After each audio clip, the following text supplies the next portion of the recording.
హల్లెలూయా. ప్రభు నాకు ఇచ్చిన కృప నా కొరకు ఇద్దరికి ముగ్గురు ఆల్రెడీ సిద్ధంగా ఉన్నారు. వాళ్ళని పట్టించుకోకుండా దయచేసి కొంతసేపు మీ మనసుని ఇక్కడ ఏర్పాటు చేయవలసిందిగా కోరుతూ ఉన్నాను. నేను చెప్తున్నాను రా, నీ గురించే నాకు తెలుసు, మూడో వ్యక్తిని వచ్చావని. దేవుడికి స్తోత్రం.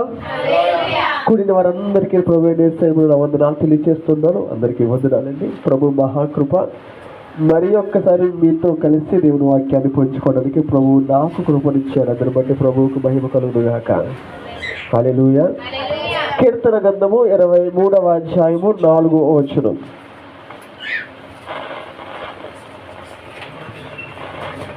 కీర్తన గ్రంథము 23వ అధ్యాయము 4వ వచనం.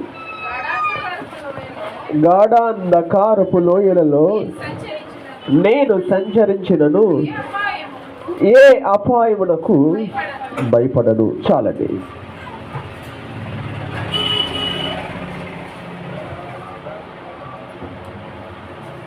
సహజంగా ఏదైనా అపాయం మనకు వస్తే, ఏదైనా సమస్య మన దగ్గరికంటూ వస్తే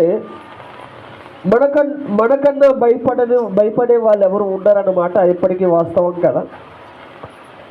ఏదైనా సమస్య మన కళ్ళ ముందుకు రాగానే అందరికన్నా ఎక్కువగా ఇతరులకు భయపడొద్దని చెప్పే మనమే ముందు భయపడుతూ ఉంటాం. ఒకరిని భయపడొద్దు అని బలపరుస్తూనే ఉంటాము. ఆ సమస్య మన కళ్ళ ముందుకు రాగానే భయం మనల్ని ఆవరించేస్తూ ఉంటుంది. కీర్తనకారుడు రాస్తున్న ఒక ప్రత్యేకమైన మాట, అది గాఢాంధకారం. ఆ గాఢాంధకారంలో నేను వెళ్ళాలి. అక్కడ చాలా అపాయాలు ఉంటాయి. సహజంగా చీకటిలో నడిస్తే ఎన్ని అపాయాలు ఉంటాయి ఎవరికైనా తెలుస్తుందంటారా? హల్లెలూయా. అది చీకటి ప్రయాణం అని తెలుసు. చీకటి ప్రయాణంలో చీకట్లో సకల పావులు ఉంటాయండి. అవునంటారా కాదంటారా? చీకట్లో నడిచే ప్రతి జంతువు అక్కడ ఉండదు. అది ఏదైనా కానీ, అది ఏదన్నా చీకట్లో చాలా సమస్యలు ఉంటాయన్నమాట. ఎప్పటికీ వాస్తవం. అయితే చీకట్లో నడిచే మార్గం అని కీర్తనకారుడికి తెలుసు కదా. అది గాఢాంధకారపు లోయ అంటాడు. ఒకటి, అది చీకటి అని తెలుసు. 2, అది లోయ అని తెలుసు. అయితే ఆ రెండవ తెలిసిన ఆయన అంటాడు, నేను భయపడను అంటాడు. ఏమన్నట చెప్పండి. అయితే భయపడను అని చెబుతున్న ఆ కీర్తనకారుడిలాగా సహజంగా ఒక వ్యక్తి తను వెళుతున్న మార్గం ఏదో తెలిసినప్పుడు, ఒక వ్యక్తి తన ప్రయాణిస్తున్న మార్గం ఏదో తెలిసినప్పుడు భయం ముందుగా ఎక్కువగా వస్తుంది. బాగున్న వ్యక్తిని తీసుకెళ్ళి హాస్పిటల్కి వెళ్ళి 4 టెస్టులు చేసి రేపు చచ్చిపోతామంటే నేను చెప్తున్న మాట మీకు బాగా అర్థమైందా? మంచి ఆరోగ్యంగా ఉన్న వ్యక్తిని తీసుకెళ్ళి హాస్పిటల్ తీసుకెళ్ళి సరదాగా 2 టెస్టులు చేసి రేపు చచ్చిపోతామని చెప్తే రేపు అది రాత్రి చచ్చిపోతాడు. అవునంటారా కాదంటారా?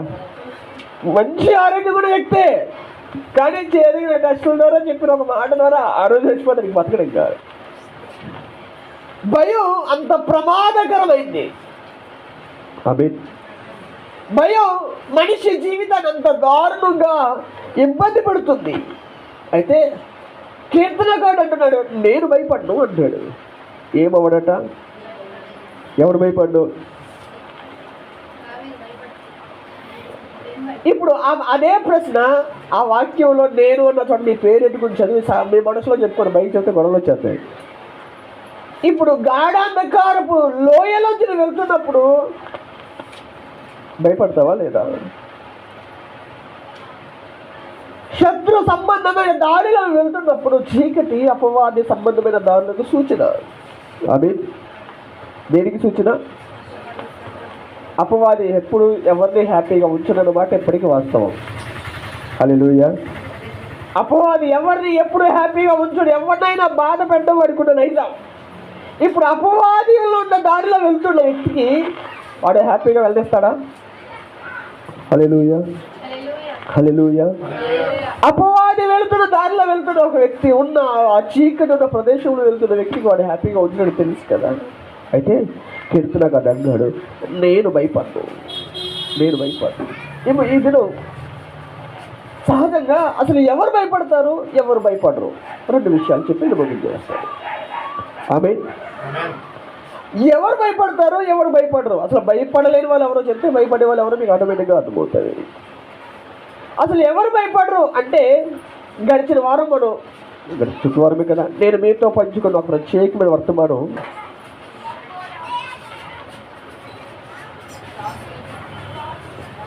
ఏ అభిషేకం నీ తల మీద ఉందో దాన్ని బట్టి నువ్వు ఆ అభిషేకం స్థాయిలో నిలబడాలి. అంతే కదా మనం చెప్పుకునే వర్తమానం. మీకు ఎవరికైనా గుర్తుందా?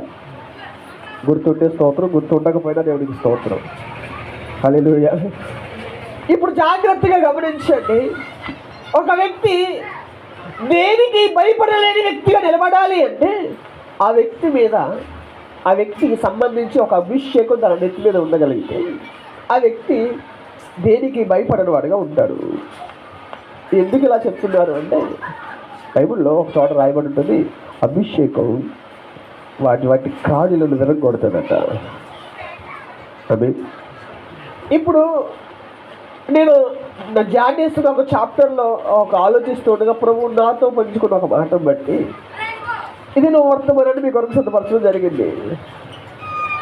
అసలు ఎవరు భయపడరు అంటే అందరూ భయపడతారు. మనిషిగా ప్రతి ఒక్క వ్యక్తి ఏదో ఒక సందర్భంలో భయపడుతూనే ఉంటాడు.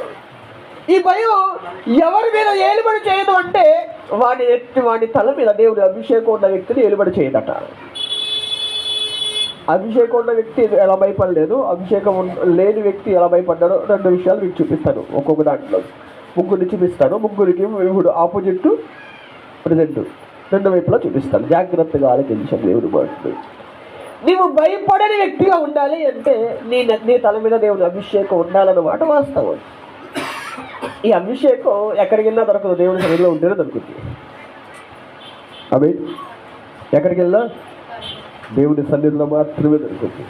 దీని వరకు చాలామంది తైలాభిషేక పండుగని, ఆ పండుగని, ఈ పండుగని వెళ్ళి తల మీద అభిషేకం చేసుకుని నా మీద అభిషేకం ఉందని చెప్పుకుంటుంటారు. దానివల్ల రాదు. నువ్వు దేవుని సన్నిధిలో గడపడం వల్లే అభిషేకం వస్తుంది. ఆమేన్. హల్లెలూయా. బయట నుంచి తెచ్చుకున్న ఏ అభిషేకమైనా కొన్ని రోజులు అంటే వెళ్ళిపోతుంది, కానీ నీ తల మీదకి దేవుడి దిగి తీసుకొచ్చే అభిషేకం నిత్యము ఆయన సన్నిధిలో కనబడుతుంది. హల్లెలూయా, హల్లెలూయా, హల్లెలూయా. నేను ఒక ముగ్గురిని కీర్తన గ్రంథము 3వ అధ్యాయము 5-6 వచనాలు. యెహోవా నాకు ఆధారము, కావున నేను పండుకొని నిద్రపోయి మేల్కొందును. 10,000 మంది దండెత్తి నా మీదకి వచ్చి మోహరించినను నేను భయపడను. చాలండి. కీర్తనకారుడైన దావీదు అంటున్న ఒక మాట, నా చుట్టూ 10,000 మంది ఉన్నారు. 10,000 మంది ఎప్పుడు చంపుదామని సిద్ధంగా ఉన్నారు. హల్లెలూయా, హల్లెలూయా. సార్ ఆ పెన్ను మీరు తీసుకోండి సార్.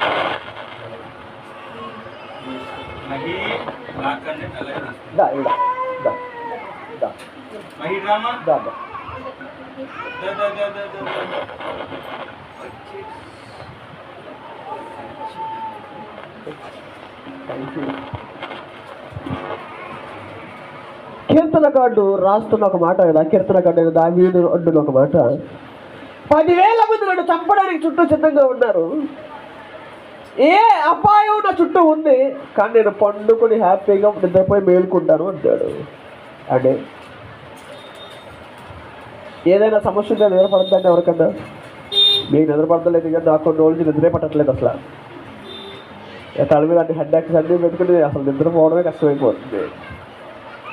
ఏదైనా ఒక సమస్య మన కళ్ళ ముందు కనబడితే ఇంకా నిద్ర అనేది ఉండదు కదా.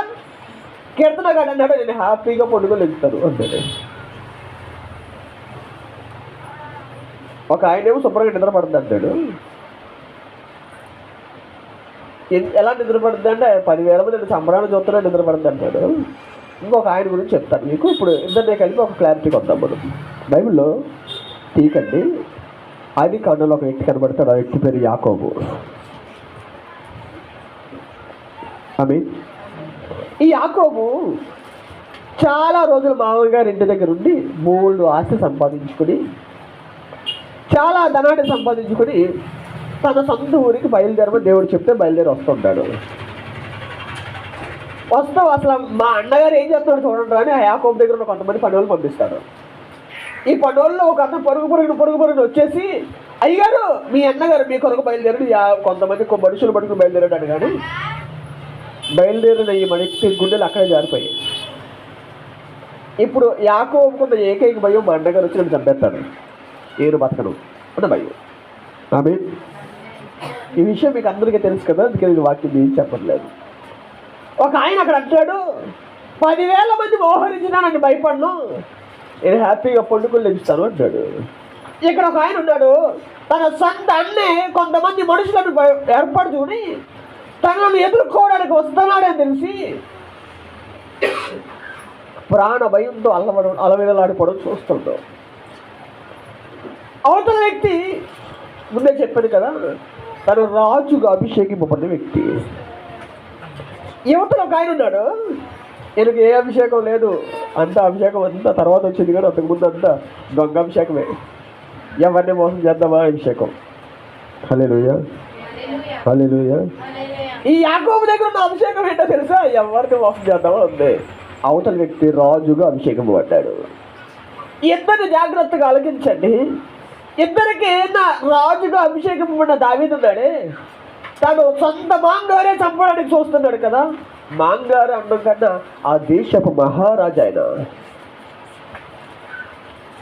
ఈ మహారాజుగా పిలువబడుతున్న వ్యక్తి ఎప్పుడు నా అల్లుడిగా పిలువబడుతున్న దావీదు దొరుకుతాడా లేపేద్దామని చూస్తున్నాడట. దావీదు అన్నాడు, అలాంటి వాళ్ళు 10,000 మంది ఉండొచ్చు, నేను హ్యాపీగా పండుగలు ఇస్తాను అంటాడు. ఆ దేశంలో ఒక మంచి స్థాయిలో ఉన్న వ్యక్తి అన్నగారు ఎక్కడ, యాకోబు దగ్గర. తన దగ్గర కొంతమంది పనులు ఉన్నారు. రాజు సామాన్యుడిగా అభిషేకింపబడి సామాజిక బ్రతుకుతున్న వ్యక్తిని చంపడానికి బయలుదేరాడు. ఇతను కొన్ని వేల రూపాయల లేకపోతే కొన్ని కోట్ల రూపాయల ఆస్తి కలిగి మాంగారింటి కాడికి బయలుదేరి వస్తున్న యాకోబు ఆ దేశంలో ఒక సామాజిక బ్రతుకుతూ బర్లేదు వాటిని సంపాదించిన వ్యక్తి అయిన యోసాఫుకి భయపడుతున్నాడు. అవతల రాజు తనకు వ్యతిరేకంగా నిలబడ్డాడు, అతను భయపడలేదట. సామాన్యంగా ఉన్న వ్యక్తికి మంచి జమీందారుగా మార్చబడిన యాకోబు భయపడడం ప్రారంభించాడట. హల్లెలూయా. జాగ్రత్తగా ఈ రెండు మీరు ఆలోచించండి. ఈయనేమో జమీందారుగా పిలువబడి హ్యాపీగా వస్తున్నాడు, తన పనులే 3 మంది. తను 3 గుంపులుగా చేసి ఒక్కొక్క గుంపుని కొన్ని వేల ప్రయత్నాలు చేస్తే కొన్ని వేల కిలోమీటర్లు అంటారు. అప్పటికే కొన్ని కోట్ల రూపాయల ఆస్తి గల వ్యక్తి యాకోబు. 12 కుమారులు జమగా బ్రతుకుతున్న వాళ్ళు ఒక్కొక్కరు గురించి బైబిల్లో చదువుకుంటే ఒక్కొక్కరు ఒక్కో హీరో 12. అవి ఇవన్నీ కలిగిన యాకోబు తన అన్నకు భయపడి సత్తాను బ్రతుకుతాను తెలియనట్టుగా భయపడుతున్నాడు. ఏమీ లేదు, సామాన్యుడిగా బ్రతుకుతున్న దావీదు. తన సొంత వాళ్ళే తను లెక్క చేయలేని దౌర్భాగ్యులు ఉన్న దావీదు అంటాడు, నేను భయపడ్డాను. హల్లెలూయా. నేను ఒక మాట మీద పంచుకోనివ్వండి. నీ మీద దేవుని అభిషేకం అనుకుంటే కనుక ఏ అభిషేకం నీ తల మీద ఉందో అభిషేకం నేను ఎదుటి వాడి బలాన్ని చూసి భయపెట్టేది కాదు. హల్లెలూయా హల్లెలూయా. ఈ మాట మీకు బాగా అర్థమైందా? నీ తల మీద దేవుడి చేత పొందబడిన అభిషేకం ఏదైతే ఉందో అది ఎదుటి వాడి బలాన్ని చూపించదు, నీ శక్తి నీకు చూపిస్తుంది. ఏం చూపిస్తుంది? నీ శక్తి నీకు చూపిస్తుంది. దీనికి ఉదాహరణ అడుగుతారేమో, ఎలీషా తన శిష్యుడు ఎంతమంది తెలుసా మీకు తెలీదా? గెహజీ లేదు, గెహజీ గారు అయి ఉండొచ్చు. ఎలీషా తన శిష్యుడు తెలుసు కదా. ఆ దేశము మహారాజే ఎలీషాని తన శిష్యుని పట్టుకుని తన ప్రాంతానికి తోడుకు రమ్మని మహారాజు తన సైన్యాన్ని పంపిస్తే ఎలీషా ఉన్న గుడారం చుట్టుకున్నారట. తన ఇల్లంతా ఇంటి చుట్టూ ఉన్న వాళ్ళు ఎవరంటే ఆ దేశపు సైనికులు. బయటికి తన శిష్యుడు వచ్చాడు, ప్రవక్త శిష్యుడు వచ్చాడు. భయపడిపోయి వణకడం ప్రారంభించాడు. ప్రవక్త వచ్చి వణికాడా? హలో హలో ప్రవక్త వచ్చి వణికాడా? ఏం చెప్తున్న మాట మీకు వినపడుతున్నాయమ్మా? శిష్యుడు వచ్చి వణికాడు కదా, అలా వణికినట్టుగా ప్రవక్త వచ్చి వణికాడా? ఏ ఏ జాగ్రత్తగా మాటలు ఆలకించండి. ప్రవక్తకి తెలుసు తన మీద అభిషేకం ద్వారా వచ్చే శక్తి ఏంటో. ఇదే మీతో పంచుకుంటున్న ఒక మాట, జాగ్రత్తగా ఆలకించండి. 10,000 మంది దండెత్తుల మీదకి వచ్చినా నేను పండుకుని హ్యాపీ కలిగిస్తాను అన్నాడు దావీదు. తన అన్న తనతో పాటు కొంతమంది పనులు వస్తుంటే సాగిలిపడి నమస్కారం చేసే స్థాయికి వెళ్ళిపోయాడు యాకోబు. కారణం ఏంటి? ఒకరి మీద ఉన్న అభిషేకం, ఒకరి మీద లేని అభిషేకం. అంటే నువ్వు రాజుగా అభిషేకింపబడిన వ్యక్తి అయితే, నేను అభిషేకింపబడ్డా, నేను అభిషేకం మీద డబ్బు కొట్టుకు అవసరం లేదు, సమయానికి అనుకూలంగా అది ఉపయోగపడుతుంది, అది దాని పనిలో చేస్తుంది. అదే అదే చాలామంది ఏదో అభిషేకింపబడ్డాను అని చెబుతారు. ప్రతి సమస్యకి వాళ్ళు టచ్ చేస్తే వాళ్ళు ఉడికిపోయినట్టుగా ప్రపంచంలో వాళ్ళు ఉడికిపోరు. హల్లెలూయా. ఇది నువ్వు జాగ్రత్తగా ఆలోచించండి. నీ మీద ఉన్న అభిషేకాన్ని నీవే సరిగ్గా వాడాలి, బయట వాళ్ళు వచ్చి వాడరు. ఆమె నేను చెప్తున్న మాట మీకు బాగా అర్థమవుతుందా? నీ మీద ఏ అభిషేకం ఉందో దాన్ని నీవే వాడాలి. వేరే వాళ్ళు వచ్చి వాడినాక అవును. నేను అడుగుతాను మిమ్మల్ని, ప్రశ్నలకు సమాధానం మీరు చెప్పండి. ఇగో వాడున్నాడు కదా చెడ్డోడు, వాడిని రాజుగా అభిషేకించారు, దానికి హెడ్గా వాళ్ళ అమ్మని నియమించారు. తెలియదు కదా, కొంచెం ఎదిగేంత వరకు ఆవిడే హెడ్ అన్నారు. రాజు ఎవరు? చిన్నడే కదా, కానీ దాని కేర్ టేకర్ అంతా నడిపించేది ఎవరు? ఇప్పుడు బావగారు వాళ్ళ పని అవుతుందా? హలో, అవుతుందా? అవుతుందా? ఏ సగభాగం కదా. ఎవరి మీద నియమబడిన అభిషేకం ఉందో వాళ్ళ ద్వారానే పని అవుతుంది. ఈ మాట మీద ఎందుకు పంచుకుంటాను ఆలోచిస్తున్నారా? నీ మీద అభిషేకం ఉంది, పక్కోళ్ళు ప్రార్థన చేయండి. అవును, నీవే చేయాలి, నీవే మాట్లాడాలి, నీవే స్పందించాలి, నీవే ఎదిరించాలి.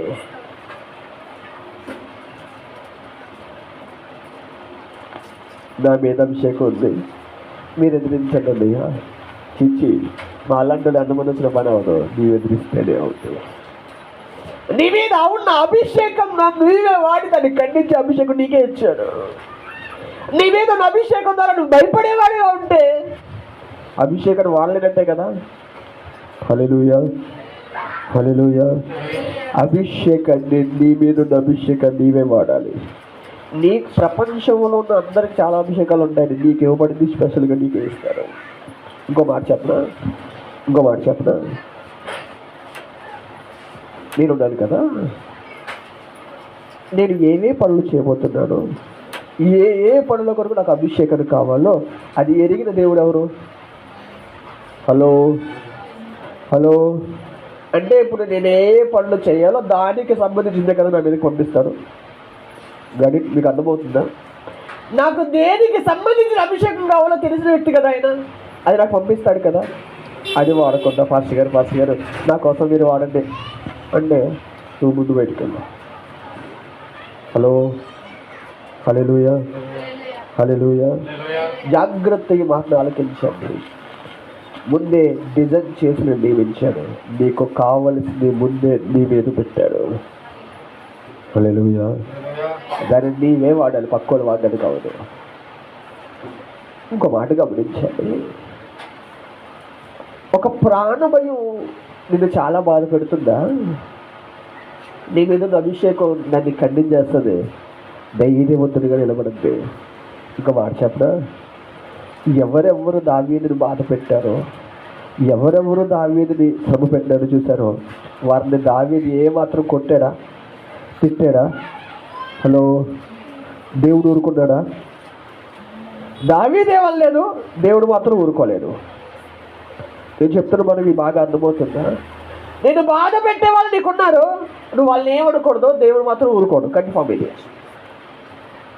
మనం ఎలాంటి వాళ్ళం అంటే, దేవుడికి అవకాశం ఇవ్వడం ఎందుకు, మనమే ఏసు రక్తమే చేయం, దేవుడి దాకా అవకాశం ఎందుకు, మనమే వాడేద్దాం అనుకుంటాం. నీ మీద ఉన్న అభిషేకాన్ని నువ్వు సరిగ్గా వాడే వ్యక్తి అయితే, నేను బాధ పెట్టే వాళ్ళు ఉన్నారు, నిజమే, దేవుడికి అప్పగించు. నీ మీద ఉన్న అభిషేకం ద్వారా వాళ్ళు నేను చేయించలేరు. ఇంకొక మాట చెప్తారండి, పోయిన వారం ఈ మాట మీకు చెప్పినారు, గుర్తు మీకు ఎంతమంది గుర్తుందో తెలియదు. దావీదు కన్నా బలవంతులు యోవాబు తన ఫ్యామిలీ. ఏ ఒక్కరూ దావీదును జయించలేకపోయారన్నమాట ఎప్పటికీ వాస్తవం కదా. హల్లెలూయా. ఏ దావీదు మీదున్న అభిషేకం అలాంటిది. నీ మీదున్న అభిషేకం ద్వారా నిన్ను ఎవడైనా జయించలే ప్రయత్నం చాలా చేయొచ్చు, నేను తొక్కేసే ప్రయత్నాలు చాలా చేయొచ్చు, ఆడి వల్ల అవదో, ఆడు తల కిందలుగా తప్పనిందండి, ఏం చేయలేడు వాడు. నీ మీద ఉన్న దేవుడి అభిషేకం అలాంటిది, నీ కొరకే స్పెషల్ డిజైన్ చేయబడింది. ఆమేన్, ఆమేన్, ఆమేన్. రెండు దగ్గరికి వెళ్ళిపోదాం. రాజుల మొదటి గ్రంథము 19వ అధ్యాయము 11వ వచనం. అందుకైనా నీవు పోయి పర్వతం మీద యెహోవా సముఖమునందు నిలిచియుండుమని సెలవిచ్చారు. అంతటా యెహోవా ఆ వైపున సంచరించగా బలమైన పెనుగాలి లేచెను. యెహోవా భయమునకు పర్వతములు బద్దలాయను. చాలండి, చాలండి. భక్తుడైన ఏలియా గురించి అక్కడ రాయబడింది కదా, నీకు బాగా అర్థమైంది కదా. ఏలియాని దేవుడు బలపరిచి ఆహారం పెట్టి వాళ్ళని కొండకి వెళ్ళమని చెప్పాడు. ఆ కొండ కిందకు వచ్చి గృహలో పడుకుంటే గృహలో కాదు పైకి వెళ్ళని చెప్పాడు. పైకి వెళ్ళిన మరుక్షణం ఏలి అక్కడికి వెళ్ళగానే దేవుడు ఆ స్థలంలో సంచరించడం మొదలుపెట్టాడట. పర్వతములు కదిలేయంట, పునాదులు కదిలేయంట, మెరుపు వచ్చిందంట, పెద్ద సుడిగాలి వచ్చిందంట, సంథింగ్ అక్కడంతా కూడా చాలా భయానక పరిస్థితుల్లో ఉంది. ఆమేన్. ఇప్పుడు నాతో ఒక మాట ఆలోచించండి. నిర్గమాకాండం 15, 13, 14, 15 సందర్భాల్లో ఇశ్రాయేలీయులు ఎర్ర సముద్రం దగ్గర ఉన్న సందర్భం మనకు బాగా తెలుసు కదా. ఆమేన్. తెలుసా తెలీదా? ఇశ్రాయేలు ఎర్ర సముద్రం దగ్గర ఉన్నారు. దేవుడు మోషేతో చెప్పాడు, మోషే నీ కర్రవాడు ఎర్ర సముద్రాన్ని కొట్టు అన్నాడు. హలో, కొట్టమన్నాడా లేదా? నేను అబద్ధం చెప్తాను చెప్పాను బాబా, కొట్టమన్నాడు కదా. ఇప్పుడు కొట్టిన మరో క్షణం అక్కడ పెరుగాలు వచ్చింది, తుఫాను కింద గలిబిడి అయిపోయింది, కెరటాల పైకి ఎగురుతున్నాయి. సందర్భం అంతా ఐడియా ఉంది కదా. ఇప్పుడు అక్కడ ఇశ్రాయేలు భయపడుతున్నారా, హ్యాపీగా ఉన్నారా? అబ్బా, భయపడుతున్నారా, హ్యాపీగా ఉన్నారా? వాక్యాన్ని అంత బాగా చదువుతున్నారు. అక్కడ భయపడుతూ ఉన్నారు. ఇక్కడ ప్రవక్త అని ఏలియా ఉన్నాడు. అక్కడ ఏ సిచ్యువేషన్ అయితే ఉందో దాదాపు ఇక్కడ కూడా అదే సిచ్యువేషన్ ఉంది. ఇక్కడ ప్రవక్త భయపడ్డం మానేసిందట. నేను చెప్తాను, మీకు బాగా అర్థమవుతుందా? అక్కడ కొంత గుంపే ఉంది. వాళ్ళని దేవుడు ఏమన్నా మీరు నా జనాంగం అని చెప్పాడు కదా, వాళ్ళని దేవుడు జనాంగంగా స్పెషల్లీ డిజైన్ చేసి ఎర్ర సముద్రం నుండి ఐగుప్తు నుండి బయటకు తీసుకొచ్చారు కదా. ఇలా తీసుకురాబడిన జనం ఎవరైతే ఉన్నారో వాళ్ళ కళ్ళ ముందు అప్పటికి చాలా అద్భుతాలు జరిగాయి. అప్పటికి 10 అద్భుతాలు జరిగాయి. అప్పటికి రాజుల సైన్యం, రాజుల పెద్ద కొడుకులందరూ తొలిచూడు అంతా చచ్చిపోయారు. నీరు రక్తంగా అయిపోయింది. ఎవ్వరు ఊహించలేని భయంకరమైన స్థితిలో అక్కడ ఐగుప్తు దేశం అంతా నాశనం అయిపోయింది. వీళ్ళ కళ్ళ ముందే జరిగిందా లేదా? హలో, జరిగిందా లేదా? వీళ్ళ కళ్ళ ముందే జరిగినప్పుడు వీళ్ళు చూసారా లేదా? ఇది చూసిన తర్వాత ఎర్ర సముద్రం దగ్గర ఒక గాలి రాగానే ఒక తుఫాన్లా పరిస్థితి మార్చబడుతున్నప్పుడు ధైర్యంగా ఉండాలా, భయపడాలా? కానీ అక్కడ భయపడుతున్నట్టుగా వాక్యం రాయబడింది. అక్కడ మోషేతో అంటారు, ఏయ్ వాళ్ళని చెప్పు భయపడకుండా ఊరకుండా ఉండమని అంటారు. హలో అభి, హల్లెలూయా. చాలా జాగ్రత్తగా దేవుడు మాటను ఆలకించండి. 2 సందర్భాలు మీకు ఒక ఐడెంటిటీ తీసుకొచ్చాను కదా, ఇప్పుడు ఆలకించండి. ఒక వ్యక్తిని దేవుడే పంపించి నువ్వు కింద ఉన్నావంటే పైకి వెళ్ళని చెప్పాడు. పైకి వెళ్ళిన వెంటనే దేవుడు ఆ స్థలంలో కదలడం మొదలు పెట్టాడు. తుఫాను, ఒక పెద్ద గాలి వచ్చింది, అక్కడ ఉన్న బండలన్నీ బండలాసిపోయి ఒక భయంకరమైన పరిస్థితి ఆ స్థలంలో ఏర్పడ్డది. ఒక్కడే ఉన్నాడు, తనకి సహాయంగా నిలబడే వాళ్ళు ఎవరు లేరు. ఇప్పుడు అసలు లోపల గుండెలు ఎలా ఉండాలో ఆలోచించాను ఒకసారి. లోపల గుండె పరిస్థితి ఎలా ఉంటుంది? నువ్వు ఒక్కడమే ఉన్నావు, అసలు ఏ అలికిడి లేదు. ఉన్నటువంటి ఒక పెద్ద సౌండ్ దగ్గర వచ్చింది, యేసు రక్తమే జయము అని పాట పాడతారా? యేసు రక్తం జయం, యేసు రక్తం జయం, యేసు రక్తం జయం, యేసు రక్తం జయం, యేసు రక్తం జయం, యేసు రక్తం. ఇది పాట కాదు, భయం. ఆమె కానీ అక్కడ ఒక్కడే ఉన్నాడు కదా, ఏమాత్రం భయం ఉందా ఆయనకి? లేదు. ఏం జరుగుతుందో చూద్దాం అని నిలబడి ఉన్నాడు. ఈ మాట మీతో ఎందుకు పంచుకుంటాడో తెలుసా? 2 సందర్భాలు చూపించాను. ఒకటి గుంపు ఒకరితో ఒకరు సహాయం చేసుకోవడానికి ఉన్నారు. వాళ్ళకి ముందు నాయకుడిగా పిలువబడుతున్న మోషే ఉన్నాడు. అయినా వాళ్ళకి భయమే వాళ్ళని వెంటాడింది. ఒకే వ్యక్తి ఉన్నాడు, ఎవరి సహాయం లేదు, ఎవరి ఆదరణ లేదు, కానీ భయం లేకుండా ఏం జరుగుతుందో చూద్దాం ఇలా నిలబడ్డాడు హ్యాపీగా స్టైల్గా. ఈ మాట అడుగుతాను మిమ్మల్ని, నీకంటూ సహాయం చేయడానికి నీ కుటుంబం ఉంది, నీకంటూ సహాయం చేయడానికి దేవుడి సేవకులు ఉన్నారు, దేవుడే దిగి వచ్చి మాట్లాడుతూ ఉన్నాడు. ఏదో రకమైన పరిస్థితి నీ కళ్ళ ముందు కనబడుతూ ఉంది, నువ్వు ధైర్యంగా ఉంటావా, భయపడతావా?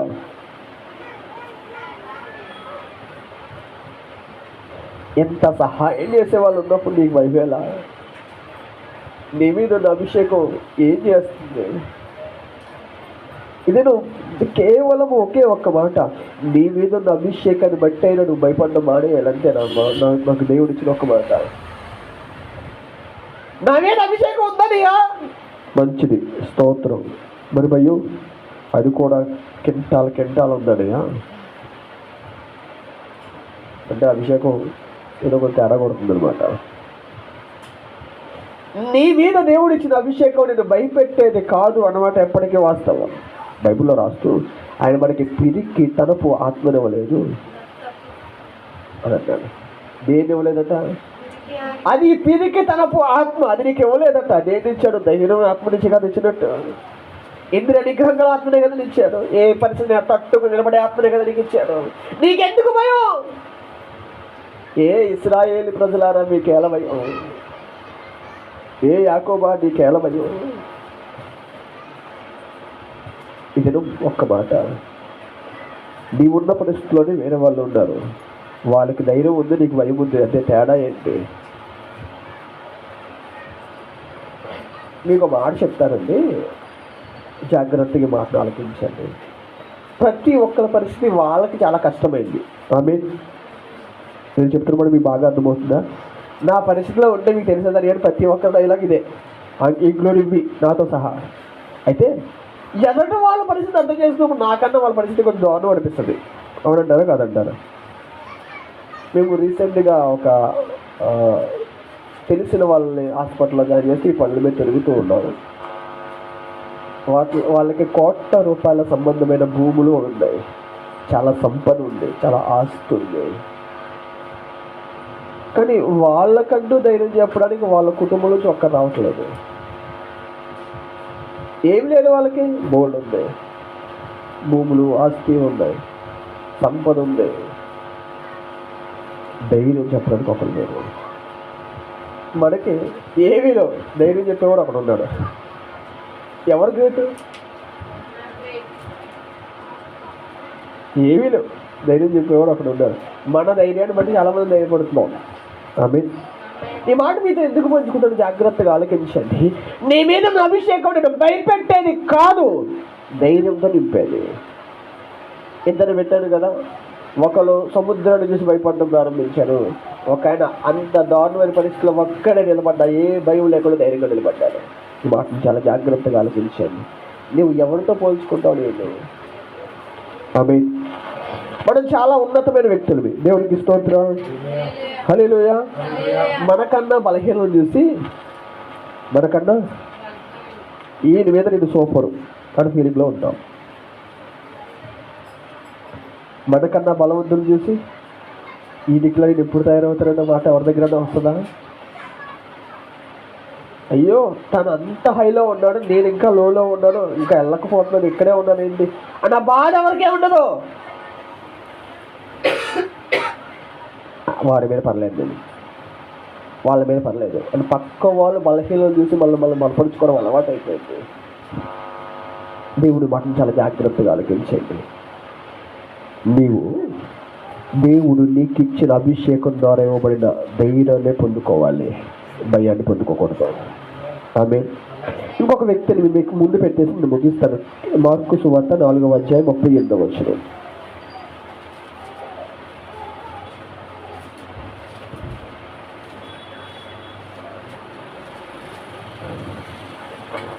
హల్లెలూయా, హల్లెలూయా.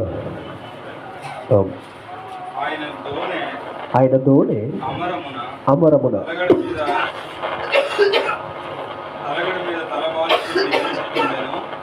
వారాయన లేపి బోధకుడా మేము నశించిపోవచ్చున్నాము, నీకు చింత లేదా అని ఆయనతో అనేది. అందుకు ఆయన లేచి గాలిని గద్దించి నిశ్శబ్దమై ఊరకుండమని సముద్రంతో చెప్పగా గాలి అణిగి మిక్కిలి నిమ్మలమాయను. చాలండి. చదవబడిన సందర్భంలో యేసుక్రీస్తు ప్రభువారే ఉన్నారు కదా సాక్షాత్తు. ఇక్కడ యేసుక్రీస్తు ప్రభువారితో పాటు శిష్యులు కూడా ఉన్నారు. ఆమేన్, హల్లెలూయా. యేసుక్రీస్తు ప్రభువారితో పాటు శిష్యులు కూడా ఉన్నారు. ఇద్దరు అనుభవిస్తున్న సిచ్యువేషన్ ఒకే సిచ్యువేషన్. ఆమేన్. నేను చెప్తున్న వాడికి బాగా అర్థమవుతుందా? యేసు ప్రభువారు ఏ సిచ్యువేషన్లో అయితే ఉన్నారో శిష్యులు కూడా అదే సిచ్యువేషన్లో ఉన్నారు. ఆయా సిచ్యువేషన్లో ఉన్న శిష్యులు భయపడుతున్నారు, యేసుక్రీస్తు పడుకున్నాడు. ఆమేన్. హలో, హల్లెలూయా. ఇద్దరు ఒకే సిచ్యువేషన్లో ఉన్నారు కదా. ఈ సిచ్యువేషన్లో ఒక గుంపు భయపడుతుంది, ఒక వ్యక్తి ధైర్యంగా పడుకున్నాడట. ఏ స్పెషల్ అంటే ఆయన రాజాదిరాజుగా భూమికి దిగి వచ్చాడు, మనిషిగానే వచ్చాడు, అభిషేకం అలాగే ఉంది. ఆమేన్. నీవు ఏ స్థాయిలో ఉన్నావో ఆ స్థాయిని బట్టి నీ ప్రవక్తలు ఉంటుంది. ఆ విషయం మర్చిపోకండి.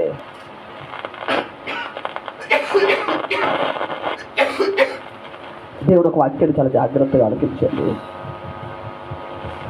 ఏ శ్రమ అయితే శిష్యులు అనుభవిస్తున్నారు అనుకుంటున్నామో అదే శ్రమలో యేసు ప్రభు వారు కూడా ఉన్నారు కదా. ఏ శోధన అయితే, ఏదైతే ప్రాణభయంతో శిష్యులు కొట్టబెట్టి ఆడుతున్నారో అదే ప్రాణభయంలో యేసు ప్రభు వారు ఉన్నారా లేదా? హలో, హలో, హలో, చెప్పండి. అంత నీరసంగా ఉన్నారండి బాబు, నాకు అందులో ఉంది.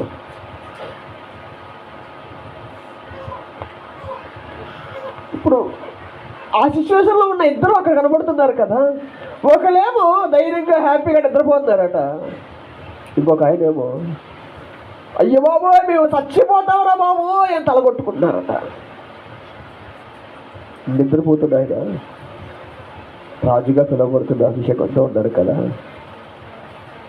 నిద్రపోతున్న ఆయన తనకి దాని మీద ఒక కాన్ఫిడెన్స్ ఉంది కదా.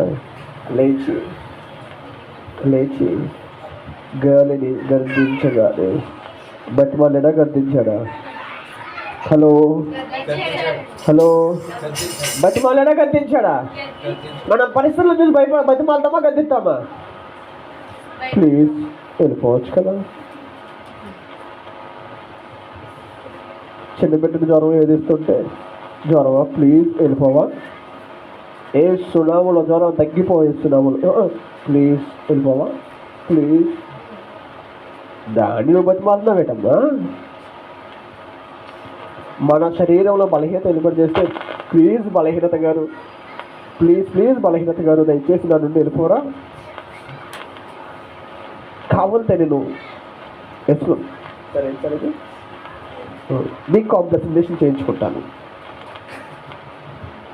బలహీనత గారు దయచేసి నన్ను వదిలి వెళ్ళిపోరా. నీ మీద ఉన్న అభిషేకం నీ మీద దాడి చేస్తున్న దాన్ని గద్దించడానికి ఇవ్వబడింది. హలో, దీనికి ఏమైనా మాట్లాడదాన్ని ఎక్స్పెక్ట్ చేశానండి నేను. నీ మీద ఉన్న అభిషేకం, నీ మీద ఏదైతే ఏలుబడి చేస్తుందో అది గద్దించడానికి ఇవ్వబడింది.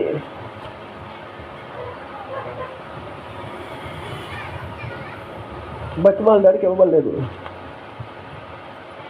రిక్వెస్ట్ చేయడానికి ఇవ్వబడలేదు. శ్రమ మనల్ని ఇబ్బంది పెడుతుంటే, శోధన మన దగ్గరికి వస్తుంటే దాన్ని రిక్వెస్ట్ చేసి పంపించడానికి ఇవ్వబడలేదు అభిషేకం నీకు. దాని మీద ఆర్డర్ వేయడానికి ఇవ్వబడింది. ఏ వాక్యం బాగా వినేసి ఇంటికి వెళ్ళిపోతాం అంటే బలహీనత రాగానే, ప్లీజ్ బలహీనత గారు, ప్లీజ్ బలహీనత గారు వెళ్ళిపోండి, ప్లీజ్ సమస్య గారు వెళ్ళిపోండి, ప్లీజ్ శోధన గారు వెళ్ళిపోండి. బ్రతుకు కూడా ఎలాగైనా బ్రతికి బట్ట కడితే బయటకు కడితే చాలు అనుకుంటున్నారు శిష్యుడు. ఏదైతే తన మీద దాడి చేస్తుంది దాన్ని జయించి ముందుకు వెళ్ళాడు యేసుప్రభువు గారు. హలో, హల్లెలూయా. ఏ ఓడ మీద అయితే తుఫాను కొడుతుందో ఆ ఓడలోనే హ్యాపీగా తిరిగి చేరారట.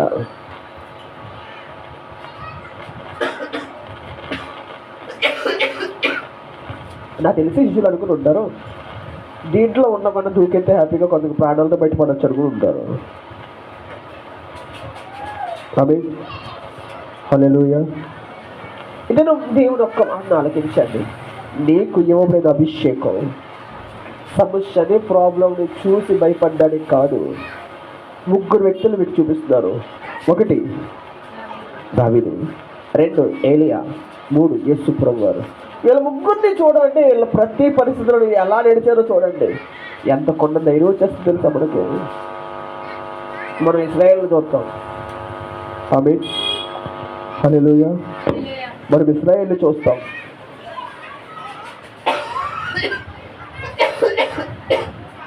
మనం యాకోబుని చూస్తాం, మనం శిష్యుని చూస్తాం. వీళ్ళ ముగ్గురిని చూసి మనం పర్లేదు అని అనుకుంటాం. నువ్వు యేసుప్రభుని చూడాలి, నువ్వు ఏలియాని చూడాలి, నువ్వు దావీదుని చూడాలి. వాళ్ళు అలా బ్రతకడానికి ప్రభు సన్నిధిలో అడగాలి. ఇది ప్రభు నాకు ఇచ్చిన ఒక్క మాట, నీ మీద ఉన్న అభిషేకం ద్వారా నువ్వు ప్రతి దాన్ని జయించాలి, కానీ దానికి లోబడకూడదు, దాన్ని జయించాలి. అలాంటి కృపదేవుడు మనందరికీ దయచేయడు గాక. మోకరించని ప్రార్థన చేసుకుందాం.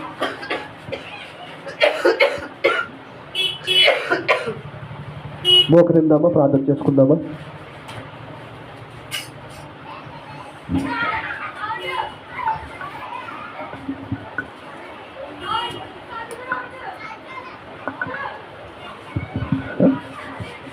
నోరు తెరిచి చిన్న ప్రార్థన చేద్దామా.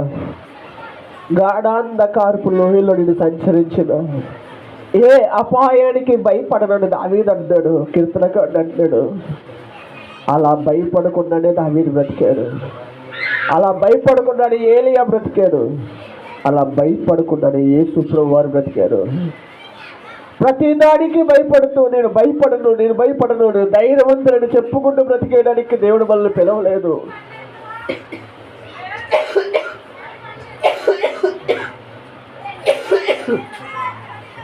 నీకు ఇవ్వబడిన అభిషేకం ఏదైతే ఉందో, నీకు ఇవ్వబడిన ఆత్మ ఏదైతే ఉందో అది నేను బలహీనపరిచి పిడికితనపు ఆత్మ కాదట, ఇంద్రియ అనుగ్రహము గల ఆత్మనట.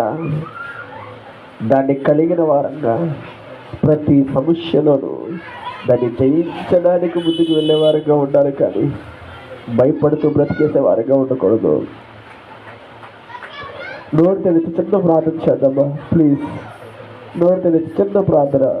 ప్రభు మీతో మాట్లాడిన అంశాన్ని బట్టి ఒక్క చిన్న ప్రార్థన.